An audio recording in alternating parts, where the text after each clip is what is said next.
Assalamualaikum warahmatullahi wabarakatuh. Hari ini kita masuk ke pertemuan di 10, yaitu tentang metode design thinking. Nah, untuk sebelumnya kita akan bahas dulu tentang beberapa fokus ya. Kalau ini di dunia industri.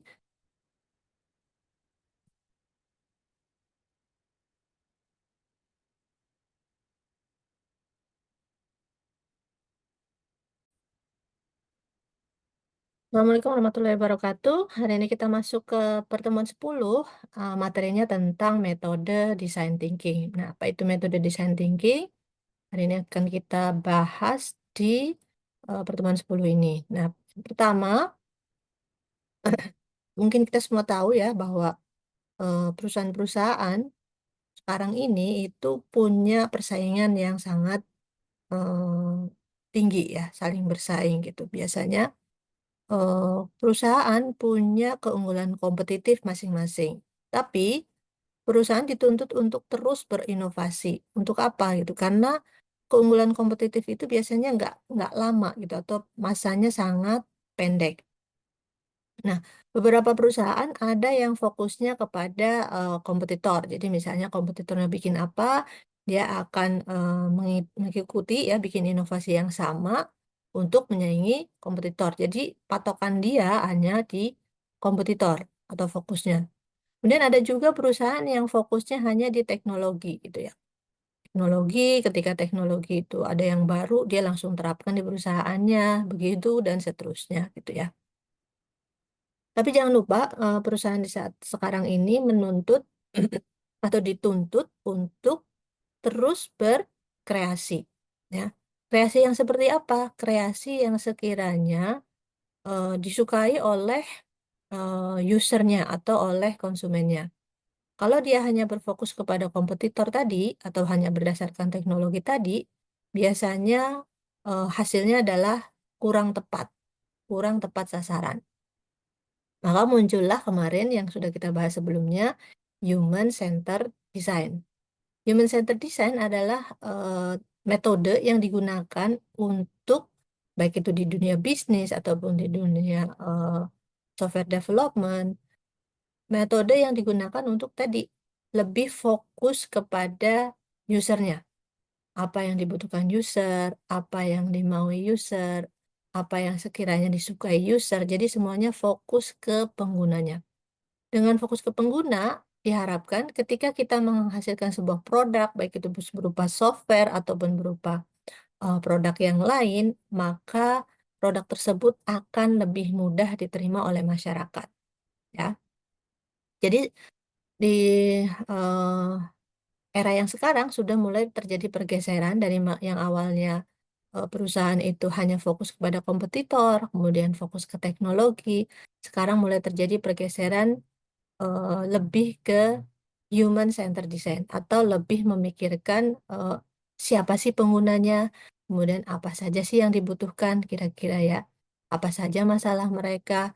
Lah, inilah yang disebut dengan human center design yang kemarin sudah kita bahas. Nah, di dalam human center design ini, salah satu metode yang digunakan juga disebut dengan design thinking. Jadi design thinking merupakan bagian dari human center design. Oke. Design thinking ini awalnya, muncul kurang lebih di tahun 2008 ketika seorang, yang bernama Tim Brown ya, beliau membuat, tulisan di dalam majalah Harvard Business Review bahwa, membuka pikiran bahwa bagaimana sih seharusnya kita berpikir seperti seorang desainer, ya. Di sini disebutkan thinking like a designer can transform the way you develop product, service, process, and even strategy. Jadi, seorang desainer biasanya apa sih tugasnya? Desainer itu kan tugasnya adalah membuat sesuatu menjadi menarik di mata konsumen. Nah, itulah yang diadaptasi oleh design thinking. Ya, jadi di design thinking ini nanti fokusnya adalah membuat sesuatu agar produk kita itu disukai oleh konsumen dari kacamata seorang desainer. Lebih seperti itu. Nah, Eee, di sini disebutkan, menurut William Visser ya, ini design thinking itu sebagai proses strategi kreatif yang digunakan oleh desainer dalam proses mendesain, ya. Ada juga yang menyebutkan bahwa, design thinking merupakan proses eksplorasi dan strategi mendesain dalam berbagai wilayah desain. Nah, kalau untuk Tim Brown sendiri tadi yang memunculkan, design thinking, ini mempunyai pemahaman bahwa bagaimana kita berpikir seperti desainer agar merubah, pendekatan ya, suatu organisasi atau perusahaan untuk mengembangkan produk, ya. Jadi kacamata atau sudut pandangnya itu dirubah dari sudut pandang produk kepada sudut pandang manusia. Jadi jangan dibalik, misalkan kita menciptakan produk, manusia yang harus mengikuti produk tersebut gitu ya, atau beradaptasi dengan produk tersebut, tapi dibalik. Kita menciptakan produk yang mengadaptasi dari, apa namanya, kebiasaan user ataupun manusia. Eee, Tim Brown sendiri memiliki pandangan bahwa design thinking ini mempunyai kurang lebih 3 tahapan, ya. 3 tahapan menurut Tim Brown di sini, yang pertama adalah inspirasi. Inspirasi ini merupakan kondisi atau permasalahan, peluang atau yang akan motivasi pencarian solusi. Contohnya, kita punya dulu belum ada yang namanya ojek online, gitu ya. Kemudian orang berpikir bahwa, apa sih kebutuhan manusia di sekitar kita gitu. Lama ini manusia tidak semuanya mungkin bisa naik motor, atau tidak semuanya juga punya mobil gitu ya. Orang-orang sementara butuh transportasi yang cepat. Nah, kalau misalkan naik angkot mungkin akan lebih lama gitu. Kalau naik ojek pangkalan kadang-kadang, apa namanya, itu juga nggak selalu ada di setiap pertigaan misalnya. Akhirnya orang punya inspirasi, oh manusia ada kebutuhan, kebutuhannya apa? Kebutuhan transportasi. Transportasi yang seperti apa? Yang bisa diakses dimanapun, yang bisa mendatangi mereka, bukan mereka yang mendatangi, transportasi tersebut. Oh, maka mulailah muncul ide, tadi ojek online yang bisa menjemput, eee, konsumen di depan rumahnya, ya. Kemudian setelah itu juga muncul idea, ya, idea tadi misalkan, oh jadi kita kayaknya perlu membuat bisnis ojek online. Baru setelah itu, masuk ke tahap penerapan, ya. Jadi kurang lebih siklusnya seperti itu menurut Tim Brown, ada inspirasi, ada masalah, biasanya inspirasi itu muncul ketika ada masalah. Lalu kemudian, muncullah ide untuk memecahkan masalah tersebut atau menghasilkan solusi, lalu kemudian setelah itu diterapkan idenya, ya, atau dalam bentuk desain ataupun, produk yang akan kita gunakan untuk memecahkan solusi dari masalah yang tadi. Nah, definisinya bisa juga kita sebutkan bahwa design thinking merupakan pendekatan ataupun metode pemecahan masalah, baik secara kognitif, kreatif, ataupun praktis untuk menjawab kebutuhan manusia.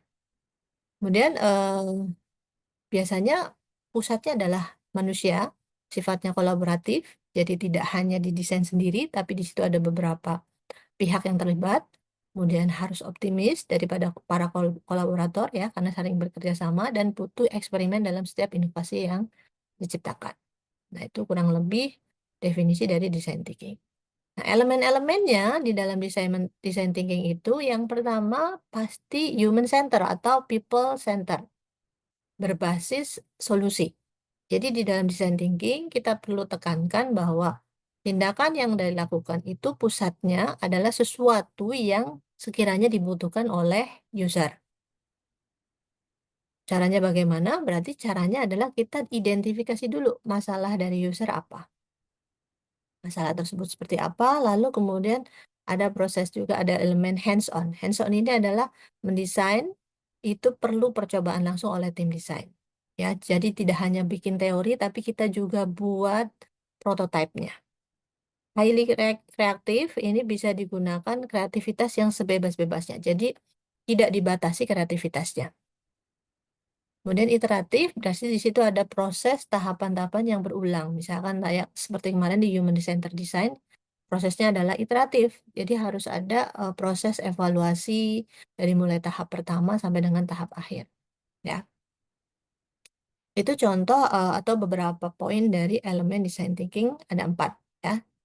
Kemudian, tahapannya, tahapan design thinking itu sekarang sebenarnya sangat berkembang, ada juga yang menyebutkan 6 tahap, tapi yang kita akan pelajari hanya, 5 tahap yang paling populer populer digunakan, yaitu menurut, tahapan menurut Stanford ya, design thinking proses yang seperti ini. Jadi ada empathize, define, ideate, kemudian prototype, dan tes. Empathize ini mengenai apa, kemudian sampai dengan tes itu mengenai apa, kita akan bahas satu persatu. Yang pertama, empathize. Empathize ini memahami kebutuhan pengguna, yaitu dengan melihat dari sudut pandang pengguna. Misalnya, kita sudah tahu user yang akan kita tuju siapa atau pangsa pasar kita siapa, ya. Lalu kita mendudukan diri atau menempatkan diri sebagai pengguna tersebut. Caranya bagaimana? Bisa melakukan riset, observasi, ataupun wawancara. Ya, contoh, kamu pengen punya bisnis rumah tangga misalkan atau ingin punya bisnis aplikasi. Apa sih ya, apa namanya yang kira-kira aplikasi yang diperlukan oleh orang? Misalkan, oh, kamu melihat ibu kamu misalkan di rumah. Ibu kamu ternyata kalau setiap hari itu suka bingung ketika tukang sayur tidak lewat gitu. Mau belanja jauh gitu, sementara tukang sayurnya nggak lewat. Ataupun ketika belanja di warung dekat rumah mungkin sayurnya kurang segar. Lalu kita berempati, empati dengan cara, "Oh, ibu saya ternyata kesulitan ketika melakukan belanja online, belanja sayur," gitu. Berarti apa ya yang solusinya kira-kira? Oh, berarti kayaknya perlu sebuah aplikasi di mana dia bisa atau ibu ini bisa belanja sayur dari rumah, ya. Jadi pertama yang sebelum dalam proses desain thinking pasti kita melakukan, menempatkan diri sebagai user. Apa sih masalahnya? Kemudian kita cari tahu juga yang dibutuhkan apa gitu ya. Itu dapat kita pahami melalui riset, observasi, dan wawancara ya. Eh empathy, di sini ada empathize, map ya. Dari sisi stakeholder-nya kita bisa user atau stakeholder-nya bisa melakukan F FGD atau forum group discussion, di sini kita berdiskusi ya, lalu kita analisa juga bisa melalui survei kuesioner. Lalu di sini kita bisa, apa namanya, kita tarik kesimpulan yang pertama, apa yang user katakan, apa yang user pikirkan, rasakan, apa yang user lakukan. Ya, ini kemudian kita, rangkum menjadi, poin-poin permasalahan yang, dihadapi oleh user, ya. Setelah mendefinisikan masalah, ini kemudian kita define ya, kita definisikan tadi setelah kita kumpulkan analisa di bagian empathize, kita mulai mendefinisikan masalah. Caranya bagaimana? Caranya mengumpulkan informasi yang sudah diperoleh, lalu diobservasi untuk cari tahu kebutuhan dari pengguna. Nah, ketika kita, eee, mau mencari tahu kebutuhan pengguna, otomatis kita harus tahu juga penggunanya itu siapa dan kebutuhannya apa, ya. Yang pertama, lakukan dulu problem statement. Misalkan who, siapa, ya tadi misalkan ibu rumah tangga, what, apa misalkan, membutuhkan, belanja sayur secepatnya atau yang praktis gitu ya. Kemudian where itu mungkin di rumah, why, kenapa, ya karena tadi tukang sayur sering nggak lewat atau mungkin sayuran di warung, bawah misalkan atau warung sebelah itu kurang segar dan sebagainya.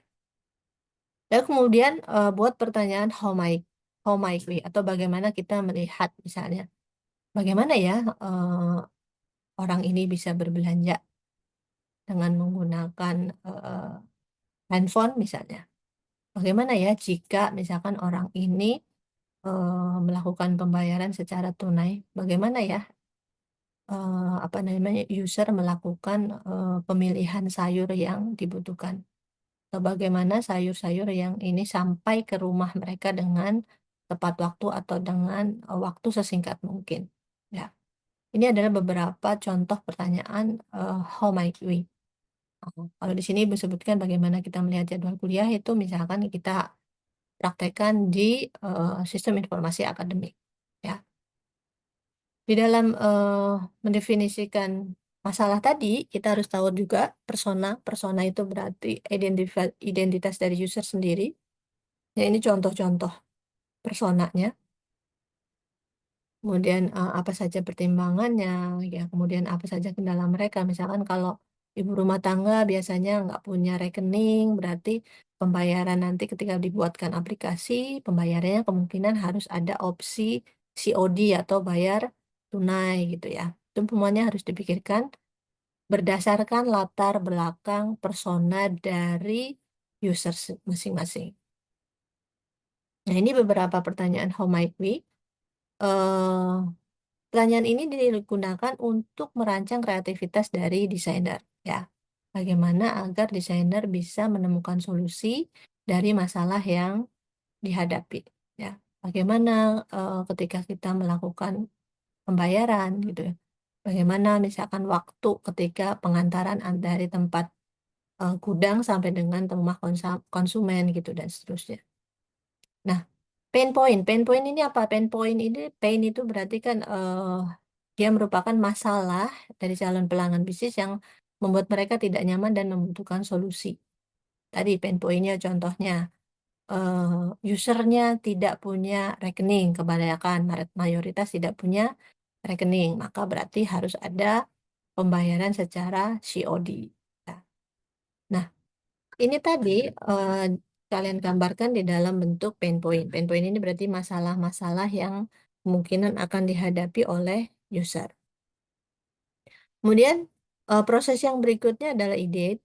Ideate ini berarti proses menghasilkan serangkaian gagasan berdasarkan topik tertentu, ya. Kalau masalah tadi, eee, ada di tahap 2, ya. Jadi di tahap pertama kita empathize. Empathize itu berarti kita, apa namanya, menempatkan diri sebagai user, kira-kira apa yang mereka rasakan dan seterusnya, lalu kemudian kita tentukan mana masalahnya atau definisikan masalahnya di bab 2 di tahap 2 yaitu define. Lalu di tahap yang ketiga di ideate ini kita mulai mengemukakan serangkaian ide-ide ataupun gagasan, ya. Eee, Biasanya gagasan ini muncul kan dari masalah yang ada atau solusi ini akan kita tawarkan untuk masalah-masalah yang ada. Masalahnya yang ada di mana? Yang tadi misalkan kita tulis di dalam how might we atau mungkin di pain point, ya. Eee, Bisa dilakukan melalui evaluasi bersama tim dengan menggabungkan kreativitas masing-masing desainer. Ya, jadi dalam satu tim diharapkan semuanya bekerja, lalu lakukan brainstorming ya, mulai dari ide, solusi. Kenapa harus bekerja dalam tim? Karena biasanya kalau dalam satu tim itu mereka bisa saling melengkapi, ya. Kemudian juga buat affinity diagram, ini di situ ada jumlah besar idenya, data, informasi, dan seterusnya. Atau bisa juga dengan cara membuat wireframe dengan metode Crazy Eggs. Ya, Crazy Eggs itu apa nanti kita bahas. Yang pertama, ide. Kita cari ide solusinya. Oh, tadi solusi yang dari, masalah yang sebelumnya, payment yang membutuhkan waktu, misalkan di bagian kuning, berarti kita bisa dengan cara membatasi tiket pembelian, ya. Jadi, di sini menyediakan peta tempat duduk yang dimengerti oleh pembeli. Misalnya di sini pembelian tiket yang terlalu banyak ya, berarti kita bisa sediakan tempat duduk dan sebagainya. Ini adalah solusi-solusi yang kita tawarkan untuk how might we atau masalah yang sudah didefinisikan di dalam tahap tadi, how might we yang ini. Solusinya di sini. Kemudian juga ada affinity diagram. Affinity diagram ini merupakan salah satu alat perencanaan manajemen ya. Jadi biasanya kalau, dulu kalau sticky note kan sekarang sudah ada yang berupa, apa namanya, software ya. Kalau dulu biasanya ide-ide itu dibuat, ditulis semua dalam tim menuliskan ide-ide misalkan ide tentang pembayaran, ide tentang misalkan pengiriman, ide tentang penawaran diskon dan sebagainya. Mereka tulis setiap ide itu di dalam kertas. Lalu setelah itu ide itu ditulis ya, dipisah-pisahkan idenya, lalu dikelompokkan berdasarkan kategori. Misalnya seperti ini. Jadi metode pembayaran beragam, nanti semua idenya akan dicantumkan di sticky note barisan sini. Ide tentang informasi tempat duduk dicantumkan di sini. Ide tentang pembatasan tiket berarti nanti atau pembayaran berarti nanti cantuminya di sini, ya. Dengan cara affinity diagram tadi, jadi kita tulis solusinya di dalam sticky note, lalu sticky note itu tadi nanti kita kelompokkan berdasarkan apa namanya? Kategori masalahnya atau kategori temanya. Dari situ nanti kita bisa pilah dengan lebih mudah. Misalnya, oh metode pembayaran, ini ada idenya A, B, C, D. Dari ide A, B, C, D ini kira-kira yang lebih cocok sebagai solusi yang mana? Ya, itu akan lebih mudah kita gunakan metode atau affinity diagram. Ya, itu salah satu bentuknya. Kemudian setelah itu kita juga bisa lakukan ide prioritas ya. Jadi tadi misalkan kita buatkan diagram seperti ini, ide-ide mana yang harus dikerjakan sekarang kita taruh di diagram satu, kemudian yang bisa dikerjakan nanti ya atau selanjutnya itu kita taruh di diagram dua. Di diagram tiga adalah ide-ide yang mungkin akhir ya, bisa kita kerjakan di akhir. Dan di sini adalah ide-ide yang nanti atau penerapannya nantilah kalau softwarenya sudah selesai baru kita terapkan di tahapan pengembangan berikutnya, ya. Dengan cara membuat diagram seperti ini nanti kita akan mudah gitu. Jadi pekerjaan kita juga akan lebih ringan karena kita tahu mana pekerjaan yang prioritas dan mana pekerjaan yang memang bisa dikerjakan, di tahap berikutnya, ya.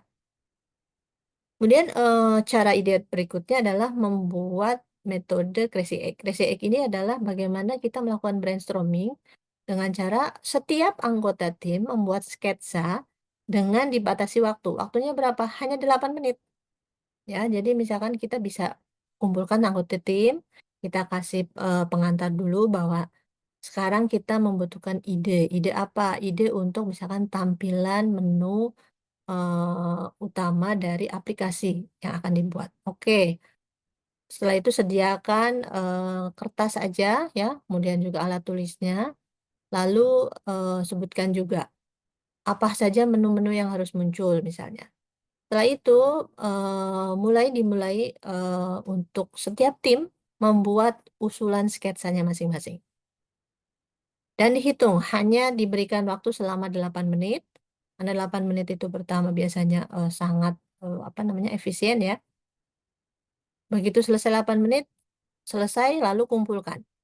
Nah, ide-ide ini nanti kita bahas. Mana yang kira-kiranya ide yang, bagus dan bisa diterapkan. Atau bisa juga dari ide yang tim usulkan tadi, dikolaborasi antara ide yang satu dengan ide yang berikutnya atau yang lainnya.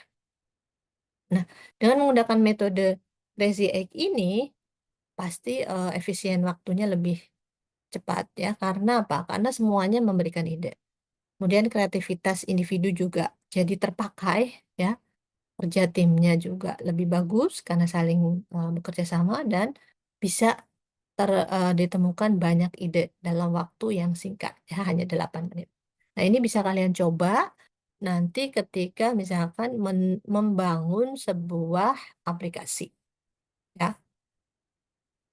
Nah, kemudian di tahapan desain IDET ini juga ada user flow. User flow ini biasanya hanya berupa langkah-langkah saja yang harus dilakukan oleh user untuk menyelesaikan sebuah tugas ya. Jadi mulai dari login, masuk ke halaman welcome, pilih tugasnya apa, misalnya ya upload ataupun cuma melihat dan sebagainya. Nah, user flow itu terbagi menjadi beberapa. Yang pertama text flow. Text flow ini paling ringan ya, hanya berupa tahapan aja dari mulai entry atau login, kemudian melakukan aksi, memilih menu, lalu kemudian sukses. Wire flow ini sebenarnya text flow, tapi sudah dilengkapi dengan sketsanya, ya. Jadi sudah ada wireframe-nya. Wireframe ini berarti ini menu utamanya, misalkan diklik gambar ini akan lari ke halaman yang ini, ketika akan diklik menu yang ini nanti akan lari ke halaman berikutnya. Nah, kalau wire flow ini tingkatannya sedikit lebih kompleks, user flow jauh lebih kompleks daripada wire flow. Ya, jadi ini kan cuma satu tahap ya, dari sini ke sini. Di sini padahal ada beberapa menu, itu tidak digambarkan. Tapi kalau di user flow, contoh, dari sini ke sini. Di halaman 2 ini ada 2 menu. Menu yang pertama kalau diklik yang ini, dia lari ke halaman ini. Kalau diklik menu yang ini, lari ke halaman lain. Kalau tidak mau ke sini, nanti kita bisa lakukan end proses ataupun yang lainnya. Ya, jadi di user flow otomatis lebih kompleks lagi daripada wire flow. Ini level-levelnya. Task flow itu level yang paling sederhana, bentuknya seperti flowchart. Wire flow itu berarti cukup konkret, tadi sudah ada wireframe-nya atau rancangannya. Kemudian ada user flow. User flow ini yang paling jelas, konkret. Kemudian ada alur aplikasinya, sudah lebih detail. Jadi misalkan tadi satu halaman ada beberapa menu, di situ dijelaskan. Kalau pilih menu satu, larinya ke halaman apa, pilih menu dua, larinya ke halaman yang mana. Ini jenis-jenis user flow. Ini contoh user flow dari aplikasi penjualan tiket kereta api. Text flow ya ini ya. Text flow itu yang paling ringan. Kemudian ada tahapan juga, yaitu tahapan design thinking yang keempat, prototype. Setelah tadi kita ada tahapan ideat, memunculkan ide-ide, idenya udah dapat, lalu mulai membuat prototipenya. Ya, bisa dari meniru, menguji, ya. Metode prototipe sebagian besar akan ditentukan oleh 3 faktor. Yang pertama adalah tujuan dari aplikasi yang akan dibuat. Kemudian sumber dayanya, ya, dan juga timeline ataupun waktu. Nah, ini contoh desain tadi, desain interface hasil dari Crazy Egg tadi. Jadi Crazy Egg tadi ketika sudah didapatkan beberapa rancangan dari semua tim, lalu kita mulai menentukan desain yang hasil dari rancangan tadi. Lalu menyusun user interface-nya, ya. Lalu prototipe jika sudah jadi maka perlu dites linknya kemana. Nah, prototipe ini juga mencapai satu atau lebih dari tujuan. Yang pertama adalah kita bisa bekerja melalui desain, membuat platform komunikasi umum, kemudian kita juga bisa menjual ide, lalu kita juga bisa melakukan uji kelayakan teknis dan uji konsep desain. Jadi setelah kita buat prototipe ini akan diujikan ke user. Setelah di tahap pengujian di user ini, nanti kita akan dapat umpan balik atau feedback. Oh, ini yang menu ini kurang bagus atau mungkin kurang cocok ya. Harus diganti dengan menu yang seperti ini. Oh, tombol yang ini misalkan save-nya harusnya nanti pada proses yang mana. Atau ketika proses yang ketiga misalnya, harusnya muncul bukti transaksi dan sebagainya. Nah, jadi di prototipe ini sudah mulai bisa diserahkan ke user dan user memberikan tanggapan. Nah, ada juga yang disebut dengan wireframe ataupun dan juga wireframe ini biasanya dilengkapi dengan annotation. Wireframe ini nanti rancangannya ya yang setingkat lebih tinggi daripada sketsa. Annotation ini adalah penjelasan dan catatan tentang elemen ataupun interaksi pada wireframe. Ya, misalkan bagaimana cara melakukan save ya, kemudian ketika dipencet tombol tersebut nanti akan muncul pesan apa, itu semua ditulis di dalam annotation. Ya.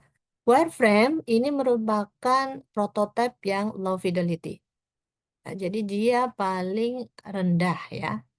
Sebelumnya biasanya kita bikin sketsa atau yang dulu kita sebut dengan lembar kerja tampilan melalui kertas biasa. Setelah itu lalu kita buat wireframe-nya ya.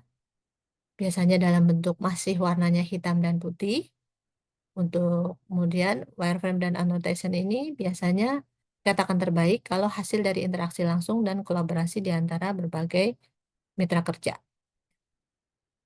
Nah, Siapa yang nanti akan menggunakan wireframe? Ya, ada project management, business analyst, visual designer, kemudian content creator, ya, CEO, kemudian CEO ya, bagian search engine optimization, kemudian developer, sampai dengan klien. Nah, ini adalah informasi-informasi yang berhubungan dengan eh, pembuatan wireframe. Jadi akan memuat apa, inilah yang akan digunakan di dalam membuat wireframe. Nah, caranya seperti apa? Nah, ini misalkan kita buat LKT-nya dulu atau sketsa dengan menggunakan gambar tangan. Hasil sketsa ini bisa kita eh, buat mock-up-nya sampai dengan seperti ini ya. Ini adalah bentuk wireframe yang dibuat dengan balsamic. Lalu kemudian setelah jadi wireframe, ini juga wireframe yang sudah ditambahkan sentuhan-sentuhan visual ya. Nah, ini juga contoh-contoh prototype ya.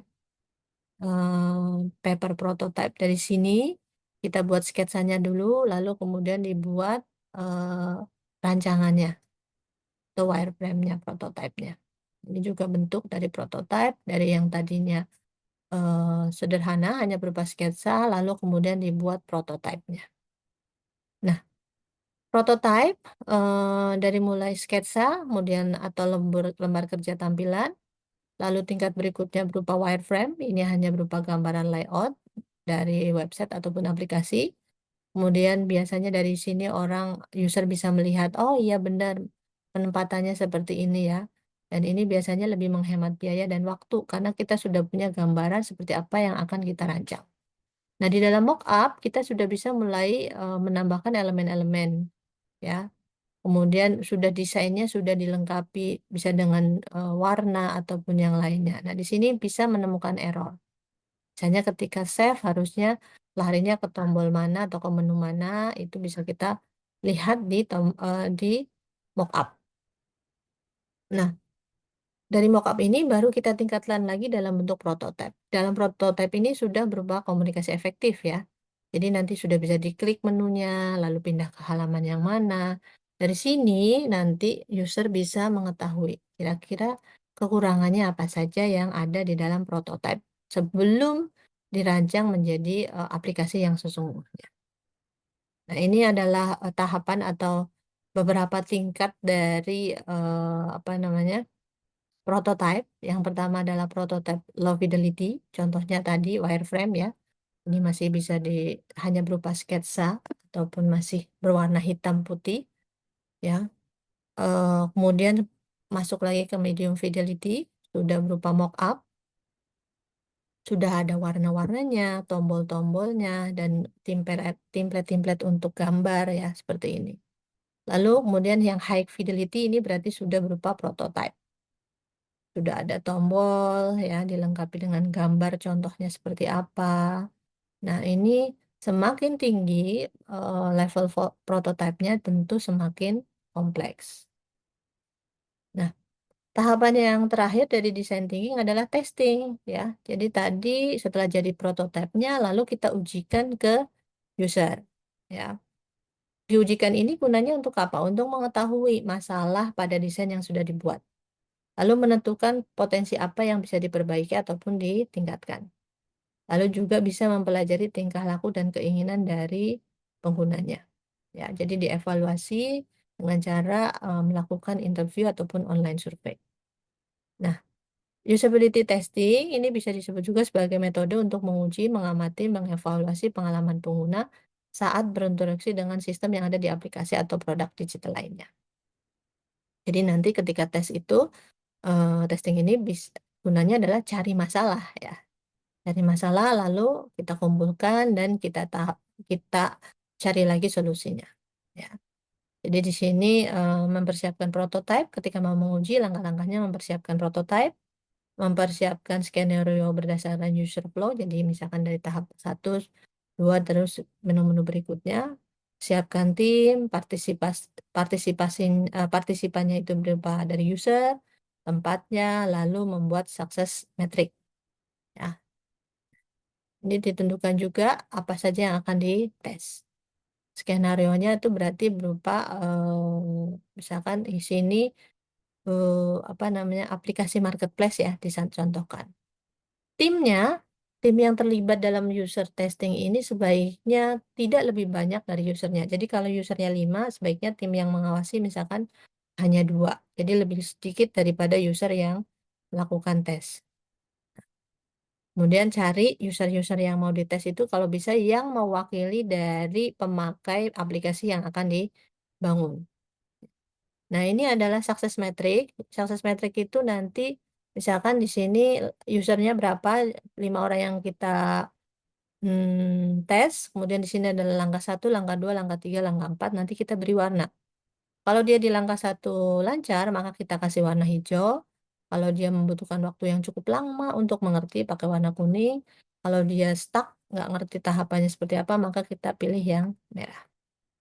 Nah, ini contoh tahapannya, ada tahapan dari mulai menu utama, misalnya ngisi alamat, kemudian milih program, milih barang, milih diskon, lalu sampai dengan tahap akhir adalah menghitung semua total, belanja.